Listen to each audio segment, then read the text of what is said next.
Hello twin flames, this is Victoria and I'm here with your daily energy check. Today we're gonna do a classic read, although I'm getting a nudge to do a special question for the twins. So as opposed to just looking at the energy in general, today we are gonna be looking at what kind of karmic battles are the twins fighting at this time, right? In a good way, in a positive sense of that word, because meaning that it's something that's not easy, it's something that is trying, that is testing us on some level, right? But something that we know is that noble battle that needs to be fought, because there is goodness, there is love on the other side of it. There is more kindness and compassion and more knowing of yourself. That's another big thing. So today we're going to see what are the twins fighting on each side and what is the meaning behind it. Hopefully that will be an inspiration for you to continue to keep going and to actually make it to that other side, right? Sometimes it's also about consistency, it's about playing the long game. I'm going to start with some oracle messages. Today we have the Spirit Junkie Oracle from Gabby Bernstein. And yeah, we'll do the messages as well at the end. Today I have time, so why not? Hope you guys are doing great.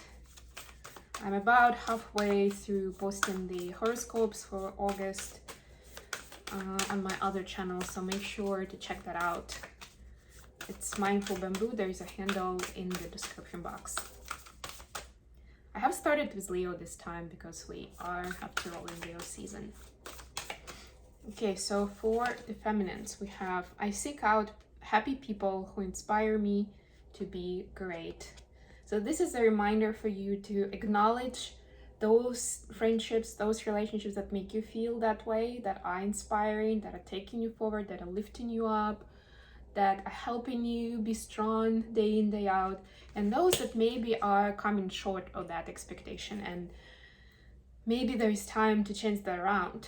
And I'm not saying necessarily lose that person from your reality, but if they don't go along with this inspiring function, maybe eliminate the time you spend with them, or see what is actually the purpose of your connection, right? How it's working to you and for you, and can you optimize it so that you don't have to spend as much effort and time on it, and you can spend it more with people who are inspiring for you, at least at this phase of your life. Because who knows, some friends kind of like come and go altogether, and some just get closer or farther at different phases of your life, depending on what you're going through, what common ground you have with specific people, even of course what kind of frequency and vibration you two are at, how much of a similarity or difference is between the vibration of each. Okay, let's see what we have the masculine. My kindness is a gift I bestow upon the world. Beautiful card. We have been seeing this nudge for the masculines to step into their feminine side, both for like general intuition and channeling of information, and also for this kindness, compassion, nurturing features. I've seen that in the horoscopes actually as well. So very strong need for the feminine vibration coming in. And so I think we're already at a time in our, in this day and age, nobody really sees kindness, nurturing, tenderness as weakness in men. The only thing I would add is be careful with how you exercise that kindness. It's a tricky point, right? And for twins, because we're empaths, we are naturally nurturers. We want to help, we want to take care of people around us. And a lot of people take advantage of that. So make sure that that kindness is a kind of like mutual vibration, right? And I'm not saying that you should be expecting something in return, but at least energetically you feel that energy flow. It's not like you're given, and then you're drained and the other person still keeps asking. That's not really kindness. And not only they are not being fair and kind in the situation, but you're not being kind to yourself. And eventually that's gonna bite you. Because if you are doing a lot of things for others, but you're not kind in yourself while you do it, you are ultimately creating that negative karma for yourself that you'll have to work off one way or another down the line. Okay, I'm gonna be using my pink deck today. I haven't used it for a while, partly because I had it with me on my big trip, and it was one of the reasons, like it was one of the decks I was taking a break from. But I feel like, you know, I've been back for a couple of months now, and yeah, why not? Let's use it. So let's see what are the karmic battles that the feminines have. Actually, I will use it for the feminines. Why not? For both questions. The devil immediately. Can you please clarify that a little? Because that would be pretty much the essence of the karmic battles, right? The devil energy. Nine of Cups and Six of Swords. Okay. We're gonna look at that in a moment. And then for feminines immediately, what is the meaning of those karmic battles? Four of Swords. Nine of Pentacles, gotcha. Okay, that's the feminine side, bottom of the deck, the Hanged Man. Yeah, it's pretty much the energy these days. For the masculines, I'm gonna be using the Dreamway Tarot. So let's see what are the karmic battles that masculines are fighting at the moment. What can we know about that? All right. Have Five of Cups and the Magician.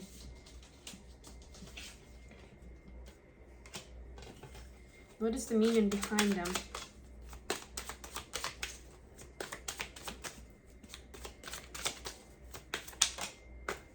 Nine of Wands. Judgment. Okay. Bottom of the deck, the High Priestess. Yeah, you see, again, for masculines, it's this feminine, intuitive guidance, intuitive knowing card. Anyways, let's get started. So for the feminines, we have the Devil clarified by Nine of Cups and Six of Swords. So there is too much of a desire of like living happily ever after and satisfying all your needs, right? Like being in a good place, the life running smooth, you're not having to really fight the battles, right? And that, I'm not saying that it's not a good, it's almost like that resistance to all the different karmic challenges that we're faced with on the regular basis, right? It's like, oh, how much longer? Like, why does it have to be so hard, right? And yeah, there's a lot of cause and effect explanation and karmic vibrations and Akashic records and kind of things that we can talk about here for a while, which we aren't going to do in this reading. But what I'm going to say is maybe it's not very hopeful, but there isn't going to be time when there are no battles at all. It's just that the more you exercise love and kindness and the more you work off your karmic debt, let's call it that way, right? We're working off the debt. And the more we are in our high vibration, in our loving space now and any point in the future, that's just as important as working off the debt, right? Because a lot of people are thinking about it as like overcoming some hardships and healing, which is true. But it's just as important not to add more of that negative karma as much as you can, of course. And if you're doing with it better than you did a year ago, 2 years ago, 10 years ago, that's already a success. That's already a win, right? Because if you're dealing with the old wounds, but you keep adding new ones, then you're not really, I'm not saying you're not progressing, but there's not much progress from it overall, right? There's not that much of achievement. You may not even feel it like that, and that's what keeps demotivating you to keep going and just wanting everything to be nice and chill and blessings to come in, because after all, you already done a lot of this and you're on a twin flame journey. Apologies for the noise, guys. You're on a twin flame journey, so you're supposed to be in that kind and loving vibe to do good to people, right? But the moment we stop dealing with these karmic energies and dynamics ourselves, we'll stop being as much in tune with it as we should be in order to work with people whose vibrations are going to be much heavier most of the time. And we will have to really connect to what they're going through, right? And if that gap is so big that we can never even understand anymore, why would you ever do this, something like that, right? Because we are already on that high level. It's gonna be like, well, we won't be able to understand each other and we won't be able to help them. The meaning behind it. So you are this beautiful, divine feminine, that is abundant, that can feel the blessings. So you can really feel the blessings. Sorry guys about this, hopefully it will, it's our carpets are being vacuumed in the hallway, so hopefully it'll go away soon. So anyway, you're becoming this highly vibrational divine feminine, becoming that light worker that leads an inspirational life and that lives an inspirational life and can lead by example. That's what I'm trying to say. So this image of you and how you live your life will be an example on its own to people. But that will matter the most when you're exercising that loving and kind way of being, of doing things on the daily basis. Not just kind of like, oh, okay, I've healed my wounds, now I can relax. Relaxation actually is important, but look at this card actually. The guy is actually has the image of his family on his mind, right? So you're actually, the more you become empowered in your own right and free of that karmic debt, the more you can really tune into your family, your loved ones, your twin, and connect with them. So it's a better connection, bigger connection. Okay, for the masculines, we have Five of Cups actually fell out first, and it was clarified by the Magician. So DMs are actually seeing the rift between you two, and it's taken them, their battle is in how to bring it back in a healthy way, right? Because they have a lot of ways up their sleeve how to kind of connect with the feminine, how to make that connection, how to lure them in, if you wish, right? And you can take that message however you like, right? Like they are good with feminine energies. They know their way around. They have a lot of experience, right? Now is the time when they understand that they don't want to do it that way anymore. They want this to last. They want to do this in an honest and healthy way. But that's the challenge for them, because they're still figuring out the nuts and bolts of what that is like, that kind of manifestation, where you can face your mistakes, you can face your pain, right? It doesn't even matter whoever caused that drift.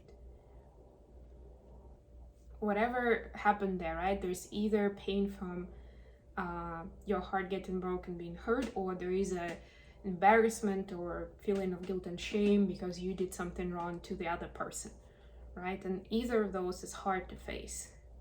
But they're now seeing that that's the battle. Now seeing that they have to, in order to do it in a true magician way, which they're aspiring to be, right? Maybe not fully yet, but that's the potential, that's the way to go. And we kind of spoke a little bit about the why, but have Nine of Wands and the Judgment. This is the building a habit of being in high vibration and being guided not by the ego, not by the fear, but by the voice above, right? Or the higher self, or the guides, right? And not like, yeah, I heard the message, but I'm still gonna do what I feel is right. Or this feels too uncomfortable. No, I'm gonna go this way.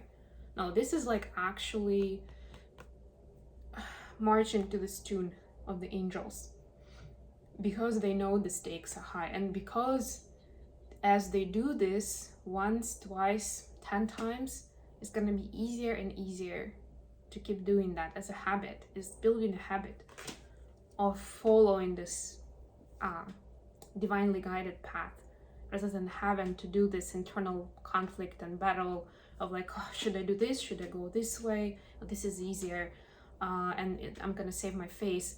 Oh, but I don't want to lose this person, and I should go this way. And it's like kind of like back and forth. What should I do? What should I do? Right? The more you build that habit, the easier it gets to navigate those situations. The less energy you spent on solving those. Okay, messages from DMs to DFs first of all.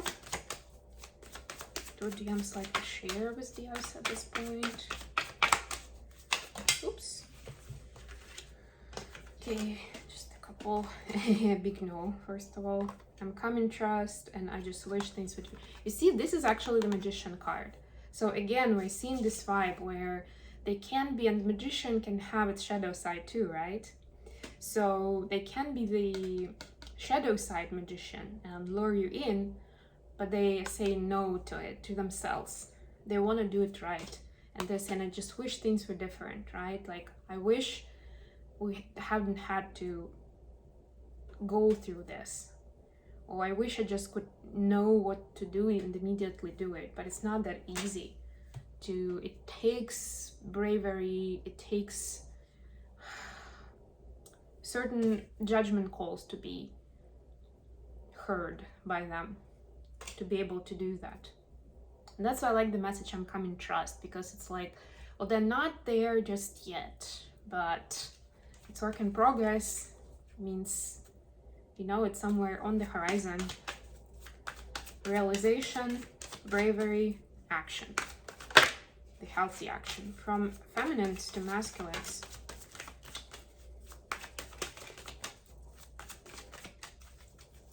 We have, I meant what I said. Happiness is my priority. And I'm obsessed with your body. Well, this is pretty straightforward. And that's actually what I'm hearing is DFs are also thinking that if DMs will try to seduce them, to use their tricks connected with the, you know, physical intimacy, that they may fall for that because they know they're so attracted. Oof. On the other hand, yeah, so taking care of themselves, I think we had that message for a couple of days now from Divine Feminines, and the main message is, don't worry, I remember about you, I care about you. And from DMs, there's a lot of like, I wonder if you care, right? And from feminists, like, I'm taking care of myself. Yeah, I care about us, but I need to take care of myself first, right? And that's exactly what they're doing. And whatever they said with this message I'm getting, whatever they said in the last conversation with you, that was the true story. If you're doubting, if they were honest or sincere, if they meant it, that's your confirmation that yes, they did. Okay, I hope this was good for you guys. Thank you so much for joining me today. Please check out my other channel for the August horoscopes, and other than that, I'll be back with more readings very, very soon. Bye everyone.